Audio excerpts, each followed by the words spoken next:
He didn't march, he didn't preach peace, he didn't ask for freedom. He demanded it with fire, fury, and a microphone that never flinched. This is the story of Malcolm X, the man who traded chains for change, silence for speeches, and fear for fire. Welcome to Punny History, where we don't sugarcoat the past, but we season it with truth. Born as Malcolm Little in 1925, Omaha, Nebraska, his life started with a storm, literally.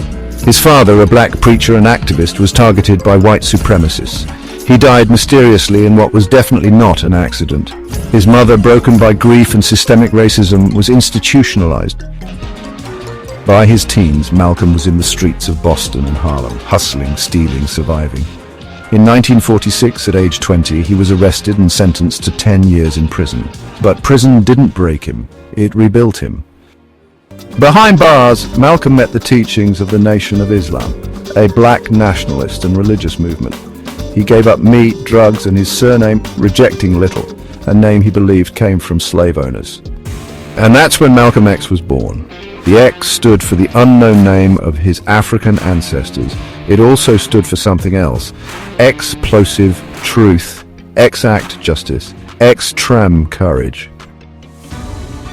After his release, Malcolm became the face and voice of the Nation of Islam.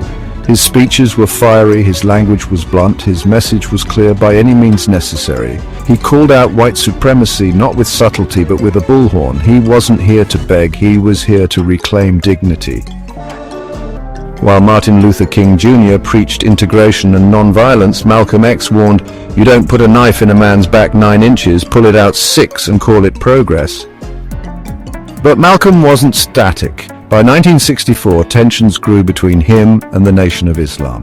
He left and traveled to Africa and the Middle East. In Mecca, he had a revelation.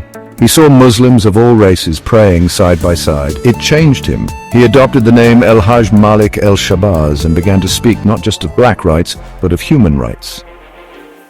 He still spoke hard truths, but now his message had expanded. I'm for truth, no matter who tells it. I'm for justice, no matter who it's for or against.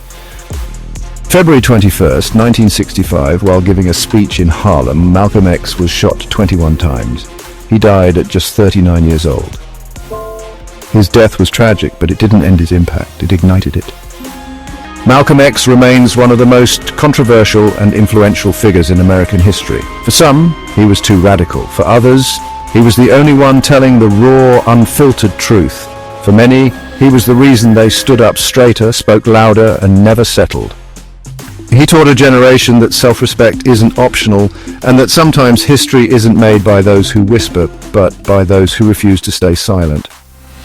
Malcolm X was under FBI surveillance for most of his adult life. They had over 44,000 pages of files on him, proving that when you speak truth to power, the power listens, nervously. Malcolm's voice was silenced, but his message echoes louder than ever. From street hustler to world changer, he proved that transformation is revolution. Thanks for watching Punny History.